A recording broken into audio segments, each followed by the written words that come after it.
The Long Parliament was an English parliament which lasted from 1640 until 1660. It followed the fiasco of the short parliament which had been held for 3 weeks during the spring of 1640, and which in its turn had followed an 11 years parliamentary absence. In September 1640 writs were issued summoning a parliament to convene on the 3rd of November 1640 by King Charles I. The parliament was summoned to pass financial bills, a step that was necessary as a result of the cost of the bishops' wars. It received its name from the fact that through an act of Parliament, it could be dissolved only with the agreement of the members, and those members did not agree to its dissolution until after the English Civil War and close to the end of interregnum on the 16th of March 1660. It sat from 1640 until 1648, when it was purged by the new model army. In the chaos following the death of Oliver Cromwell in 1658, General George Monk allowed the members barred in 1648 to retake their seats, so that they could pass the necessary legislation to allow the restoration and dissolve the Long Parliament. This cleared the way for a new parliament to be elected, which was known as the Convention Parliament. But many of these original members of Long Parliament, such as were barred from the final acts of the Long Parliament, claimed that the Long Parliament was never legally dissolved. American Whig historian Charles Wentworth Upham thought the Long Parliament comprised a set of the greatest geniuses for government that the world ever saw embarked together in one common cause, and whose actions produced an effect which, at the time, made the country the wonder and admiration of the world, and is still felt and exhibited far beyond the borders of that country, in the progressive reform and the advancement of popular liberty. He believed its republican principles made it a precursor to the American Revolutionary War. Establishment, trial of Strafford, implicating the king, reconciliation. The sole reason Charles I assembled Parliament in November 1640 was to ask it to pass finance bills, since the controverted taxation of ship money was unpopular, and since the bishops' wars had bankrupted him. Instead, the Parliament quickly proceeded to impeach William Laud, the Archbishop of Canterbury, of high treason on the 18th of December. John Finch was impeached the following day, and he consequently fled to the Netherlands with Charles's permission on the 21st of December. The Parliament was initially influenced by John Pym and his supporters. Pym rose in his place and entered into a particular enumeration of the troubles of the kingdom. Early in the Long Parliament's proceedings, the House also unanimously accused the Earl of Strafford of high treason and other crimes and misdemeanors. This marked a new unanimity in Irish politics, whereby Old English, Gaelic Irish and New English settlers joined together in a legal body to present evidence against Governor Strafford. However, the evidence supplied indirectly by Henry Vane the Elder through his son in relation to Strafford's alleged improper use and threat to England via the Irish army was not corroborated. Vane the Elder, on the King's Privy Council, remained completely loyal to his king. On the 10th of April, Pym's case against Strafford collapsed, but Pym made a direct appeal to the younger Vane to produce a copy of the notes from the King's Privy Council, which the younger Vane had discovered and secretly turned over to Pym, to his father's great anguish. These handwritten notes of the elder Vane obtained by Henry Vane the Younger were confirmed by independent testimony. Lord Stafford had told the king, "Sir, you have done your duty, and your subjects have failed in theirs, and therefore you are absolved from the rules of government, and may supply yourself by extraordinary ways. You have an army in Ireland, with which you may reduce the kingdom." Parliament, as representatives of the people, felt betrayed, and accused Strafford of raising an Irish army for the purpose of subduing England. Abolish abolishing English freedoms and collecting revenues for the king. Pym immediately moved a bill of attainder, asserting Strafford's guilt and ordering that he be put to death. Charles, however, promised Strafford that he would not sign the attainder, so it could not be passed. The Lords opposed the severity of the death sentence imposed upon Strafford, but increased tensions and an attempted army coup in support of Strafford began to sway the issue. On the 21st of April, the bill went virtually unopposed in the Commons. The Lords acquiesced. Charles, fearing for his family's safety, signed the death warrant on the 10th of May.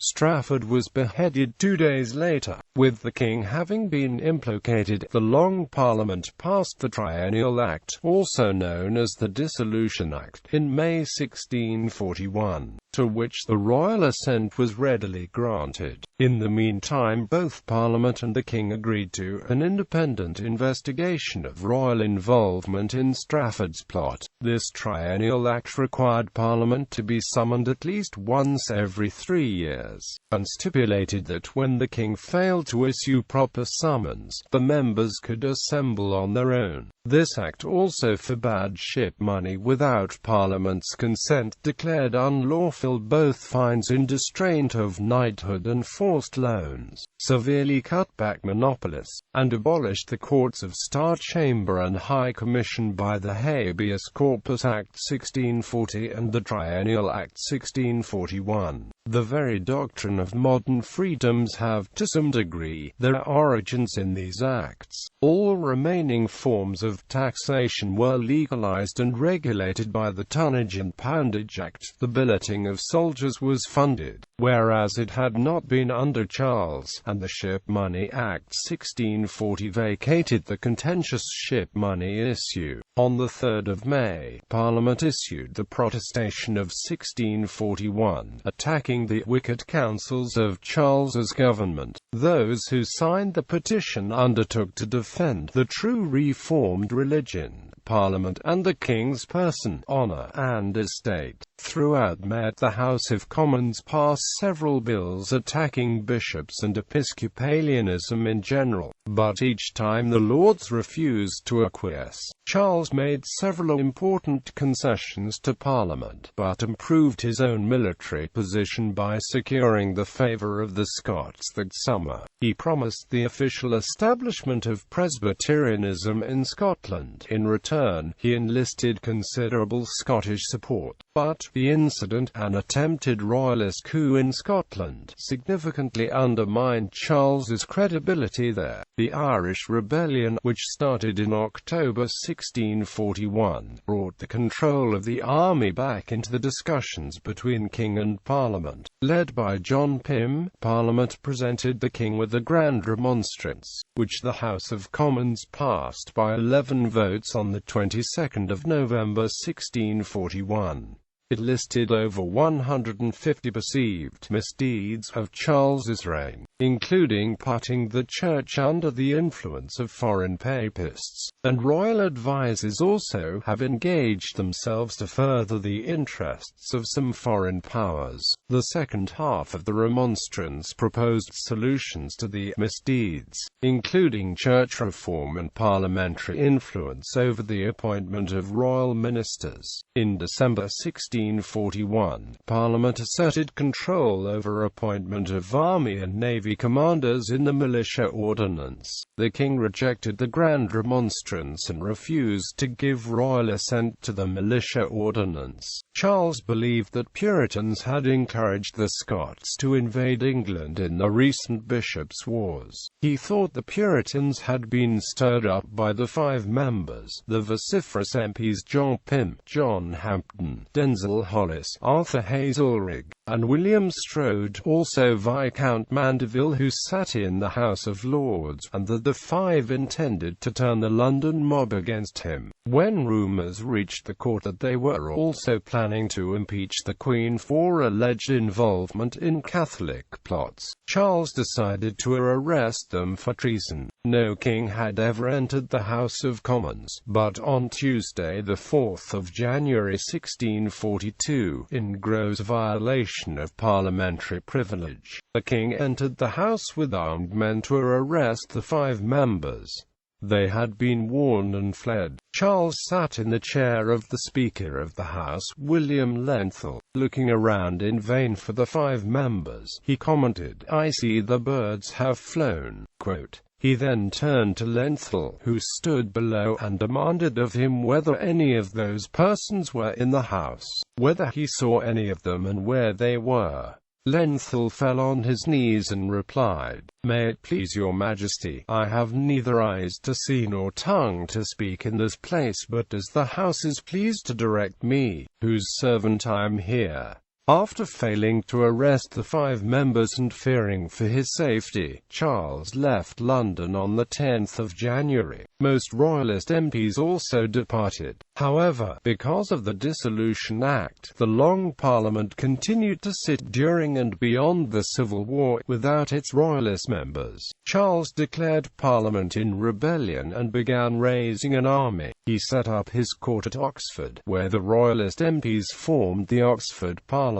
In March 1642, with the king absent from London and war clouds gathering, Parliament decreed that its own parliamentary ordinances were valid laws, even without royal assent. The Militia Ordinance was passed on the 5th of March by Parliament and gave Parliament control of the local militia called trained bands. Control of the trained bands of London was the most strategically critical, because they could protect Parliament from armed intervention by any soldiers which Charles had near the capital. In response to the Militia Ordinance, Charles revived the commissions of array as a means of summoning an army instead. 4 events between 1642 and 1648. See First English Civil War. In 1645, Parliament reaffirmed its determination to fight the war to a finish. It passed the Self-Denying Ordinance, by which all members of either House of Parliament resigned any military commands,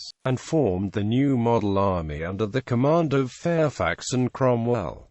The new model army soon destroyed Charles's armies. Charles tried to rally support in the Midlands, but by May 1646 he sought shelter with a Presbyterian Scottish army at Southwold, Nottinghamshire. The Scots later handed over Charles to Parliament and he was imprisoned. This marked the end of the First English Civil War. While Charles negotiated with Parliament, the House of Commons investigated his policies. A political stalemate resulted. Charles briefly escaped captivity in 1647, made a secret alliance with the Scots, and incited fresh royalist rebellions. This resulted in the Second English Civil War of 1648, which the new model army again quickly won. Nonetheless, in 1648, Parliament determined that it was not to abjure the king's person, that is, depose him from the throne. During the negotiations with the king, he manifested a fixed resolution to do all that could be done to make the best of the opportunity the country then enjoyed, of securing to itself the blessings of liberty. Parliament was by this time deeply suspicious of the army, and vice versa. On the 1st of December 1648, the House voted 129 to 83 to continue negotiations with Charles for reforming the government on terms they had proposed and he had accepted. This would allow for the king's restoration and the end of the stalemate between Parliament and the king. Legally, this should have ended the Civil War and restored the king with limited powers. But the army had other ideas. Rump Parliament. Divisions emerged between various factions, culminating in Pride's Purge on the 7th of December 1648, when, under the orders of Oliver Cromwell's son-in-law Henry Ireton, Colonel Pride physically barred and arrested 41 of the members of Parliament. Many of the excluded members were Presbyterians. Henry Vane the Younger removed himself from Parliament in protest of this unlawful action. ejection by Ireton. He was not party to the execution of Charles I, although Cromwell was. In the wake of the ejections, the remnant, the Rump Parliament, arranged from the trial and execution of Charles I on the 30th of January 1649. It was also responsible for the setting up of the Commonwealth of England in 1649. Henry Vane the Younger was persuaded to rejoin Parliament on the 17th of February 1649, and a Council of State was installed, into whose hands the executive government of the nation was committed. Sir Henry Vane was appointed a member of the council. Cromwell used great pains to induce Vane to accept the appointment, and after many consultations, he so far prevailed in satisfying Vane of the purity of his principles in reference to the Commonwealth, as to overcome his reluctance again to enter the public service. Sir Henry Vane was for some time president of the council, and as treasurer and commissioner for the navy, he had almost the exclusive direction of that branch of public service. Cromwell well knew that while the Long Parliament, that noble company, who had fought the great battle of liberty from the beginning, remained in session, and such men as Vane were unable to mingle in its deliberations, it would be utterly useless for him to think of executing his purposes. Henry Vane was working on a reform bill. Cromwell knew that if the reform bill should be suffered to pass, and a House of Commons be convened, freely elected on popular principles, and constituting a full and fair and equal representation, it would be impossible ever after to overthrow the liberties of the people, or break down the government of the country. According to General Edmund Ludlow, this reform bill provided for an equal representation of the people, disfranchised several boroughs which had ceased to have a population in proportion to representation, fixed the number of the House at 400. It would have secured to England and the rest of the world the blessings of republican institutions 2 centuries earlier than can now be expected. Harrison, who was in Cromwell's confidence on this occasion, rose to debate the motion merely in order to gain time. Word was carried to Cromwell that the House were on the point of putting the final motion, and Colonel Ingleby hastened to Whitehall to tell him that, if he intended to do anything decisive, he had no time to lose. Once the troops were in place, Cromwell entered the assembly. He was dressed in a suit of plain black with grey worsted stockings. He took his seat, and appeared to be listening to the debate. As the speaker was about to rise to put the question, Cromwell whispered to Harrison, "Now is the time, I must do it." As he rose, his countenance became flushed and blacked by the terrific passions which the crisis awakened. With the most reckless violence of manner and language, he abused the character of the House, and, after the first burst of his denunciations had passed, suddenly changing his tone, he exclaimed, "You think, perhaps, this is not parliamentary language. I know it, nor are you to expect such from me." He then advanced out into the middle of the hall, and walked to and fro, like a man beside himself. In a few moments he stamped upon the floor, the doors flew open, and a file of musketeers entered. As they advanced, Cromwell exclaimed, looking over the house, "You are no parliament, I say you are no parliament. Begone, and give place to honester men." While this extraordinary scene was transacting, the members, hardly believing their own ears and eyes, sat in mute amazement, horror, and pity of the maniac traitor who was storming and raving before them. At length Vane rose to remonstrate and call him to his senses, but Cromwell, instead of listening to him, drowned his voice, repeating with great vehemence, and as though with the desperate excitement of the moment, "Sir Harry Vane! Sir Harry Vane! Good Lord, deliver me from Sir Harry Vane!" He then seized the records, snatched the bill from the hands of the clerk, drove the members out at the point of the bayonet, locked the doors, put the key in his pocket, and returned to Whitehall. Oliver Cromwell forcibly disbanded the Rump in 1653, when it seemed to be planning to perpetuate itself rather than call new elections, as had been agreed. It was followed by Barebones Parliament and then the First, Second and Third Protectorate Parliament. Recall of the Rump. After Richard Cromwell, who had succeeded his father Oliver as Lord Protector in 1658, was effectively deposed by an officers' coup in April 1659. The officers re-summoned the Rump Parliament to sit. It convened on the 7th of May 1659, but after 5 months in power it again clashed with the army and was again forcibly dissolved on the 13th of October 1659. Once again, Sir Henry Vane was the leading catalyst for the Republican cause in opposition to force by the military. The persons connected with the administration as it existed at the death of Oliver were, of course, interested in keeping things as they were. Also, it was necessary for someone to assume the reins of government until the public will could be ascertained and brought into exercise. Henry Vane was elected to Parliament at Kingston upon Hull, but the certificate was given to another. Vane proceeded to Bristol, entered the canvass, and received the majority.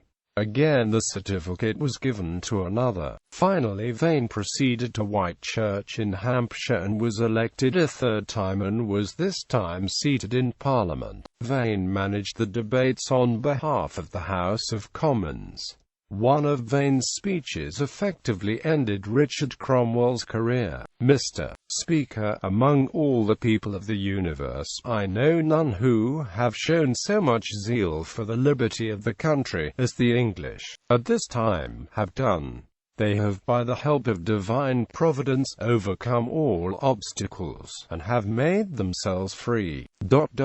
I know not by what misfortune we have fallen into the error of those who poised the Emperor Titus to make room for Domitian, who made away Augustus that they might have Tiberius, and changed Claudius for Nero, whereas the people of England are now renowned all over the world for their great virtue and discipline, and yet suffer an idiot, without courage, without sense, nay, without ambition, to have dominion in a country of liberty. One could bear a little with Oliver Cromwell, though, contrary to his oath of fidelity to Parliament, contrary to his duty to the public.